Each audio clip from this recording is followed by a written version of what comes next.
வணக்கம். ஆரோக்கியம், நோய்கள் இது பத்தி எல்லாம் நாம ரொம்ப காலமா ஒரு விஷயத்த நம்பிட்டு இருக்கோம். ஆனா இன்னைக்கு அந்த ஆழமான நம்பிக்கைய கொஞ்சம் அசைச்சு பார்க்க போறோம். இது நாம சாப்பாட்ட பாக்குற விதத்தையே மொத்தமா மாத்திடும் பாருங்க. இந்த கேள்விய ஒரு நிமிஷம் உங்களுக்கு நீங்களே கேட்டு பாருங்க. சுகர், பிபி மாதிரி நோயெல்லாம் ஒரு நாள் காலையில திடீர்னு முளைச்சு வந்த மாதிரி வருதா? இல்லவே இல்லை இல்லையா? அதுக்கு பின்னாடி ஒரு பெரிய கதை இருக்கு. இதுதான் நாம இன்னைக்கு புரிஞ்சுக்க வேண்டிய முதல் மற்றும் மிக முக்கியமான உண்மை. நாம இன்னைக்கு பார்க்குற நோய்கள் எல்லாமே பல வருஷமா நம்ம உடம்புல கொஞ்சம் கொஞ்சமா சேர்ந்த கழிவுகளோட கடைசி கட்ட வெளிப்பாடு தான். அது ஒரு நாள்ல வர்றதில்ல, அது ஒரு ரொம்ப நீண்ட பயணத்தோட முடிவு.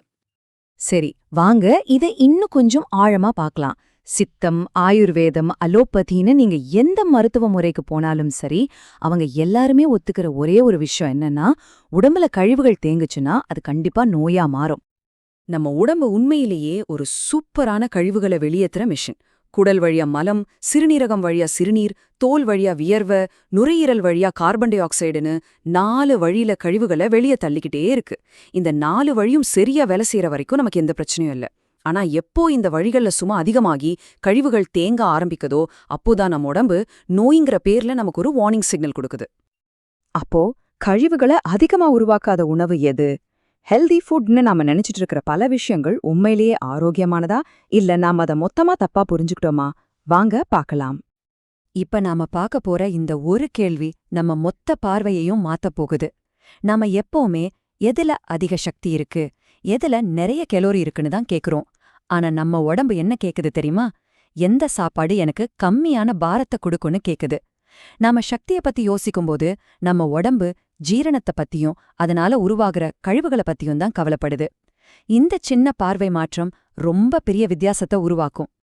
இங்க பாருங்க, ரொம்ப சிம்பிள். ஒரு பக்கம் இயற்கையான லேசான உணவுகள் இருக்கு.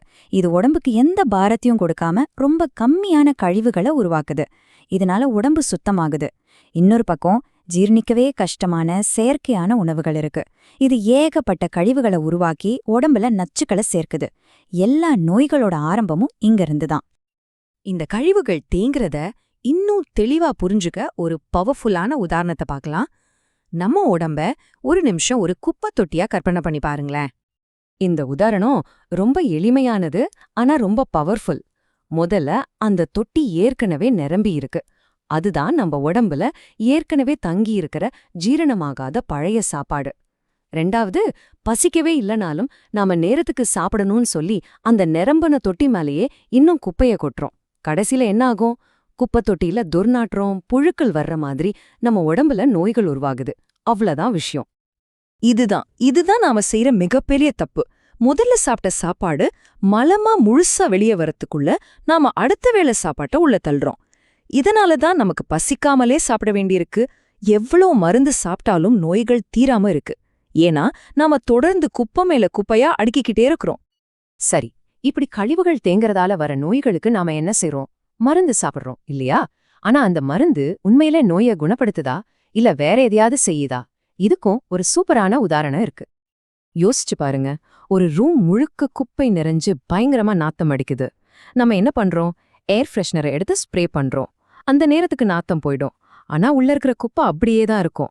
அது இன்னும் அழுகி பிரச்சனையே இன்னும் பெருசாக்கும். மருந்துகளும் பல நேரங்கள்ல இந்த வேலையை தான் செய்யுது. அது நோயோட அறிகுறிய, அதாவது நாற்றத்தை மட்டும் மறைக்குது. ஆனா மூல காரணமான கழிவுகளை, அதாவது குப்பைய அகற்றவே இல்ல. இந்த 2 அணுகுமுறைக்கும் இருக்கிற வித்தியாசத்தை பாருங்க. மருந்துங்கிறது ஒரு தற்காலிகமான தீர்வு. அது நோயை அடக்கி வைக்குது, அவ்வளோதான். ஆனா விழிப்புணர்வுங்கிறது, அதாவது கழிவுகளை உருவாக்குற பழக்கத்தையே மாற்றுறது, நோய் வராமலேயே தடுக்கிற ஒரு நிரந்தரமான தீர்வு. ஒன்னு பிரச்சனையை சரி செய்யுது, இன்னொன்னு பிரச்சனை வராமலேயே பார்த்துக்கொள்ளுது. அப்போ இதுக்கு என்னதான் தீர்வு? உண்மையான மருந்து எங்கே இருக்கு? அது வேற எங்கேயும் இல்ல, நம்ம எல்லார்கிட்டயும் இருக்கிற ஒரு சக்தி வாய்ந்த கருவிதான். அதுதான் விழிப்புணர்வு. இதுதான் உண்மையான மருந்து. உணர்ந்து சாப்பிடுதல். இது ஒன்னும் பெரிய விஷயம் இல்ல. கடிகாரத்தை பார்த்து சாப்பிடுறத நிறுத்திட்டு நம்ம உடம்பு எனக்கு பசிக்குதுன்னு சொல்ற உண்மையான குரலை கேட்க ஆரம்பிக்கிறது தான் இது. இதோ நீங்க இன்னைக்கே ஆரம்பிக்கக்கூடிய சில ரொம்ப சிம்பிளான வழிகள். உண்மையிலே வயிறு கபகபன்னு பசிக்கும்போது மட்டும் சாப்பிடுங்க. ஜீரணிக்க லேசா இருக்கிற உணவுகளை தேர்ந்தெடுங்க.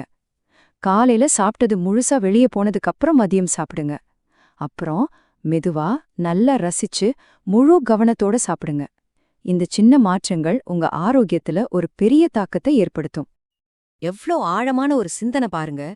நம்ம முன்னோர்கள் உணவே மருந்துன்னு சொன்னாங்க.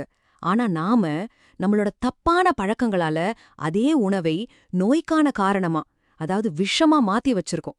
அப்போ தப்பு சாப்பாட்டுல இல்ல. அதனால கடைசியா நாம புரிஞ்சுக்க வேண்டியது இதுதான். நாம என்ன சாப்பிடுறோங்கிறத விட எப்படி சாப்பிடுறோம், எப்ப சாப்பிடுறோம், ஏன் சாப்பிடுறோங்கிறது தான் ரொம்ப முக்கியம். தீர்வு வெளியில கடைகள்ல இல்ல, அது நமக்குள்ள நம்மளோட பழக்க வழக்கங்கள்ல தான் இருக்கு. கடைசியா ஒண்ணே ஒண்ணு. நாம இங்க பேசியிருக்கிறது ஏதோ ஒரு நோயை குணப்படுத்துற மருந்த பத்தி இல்ல.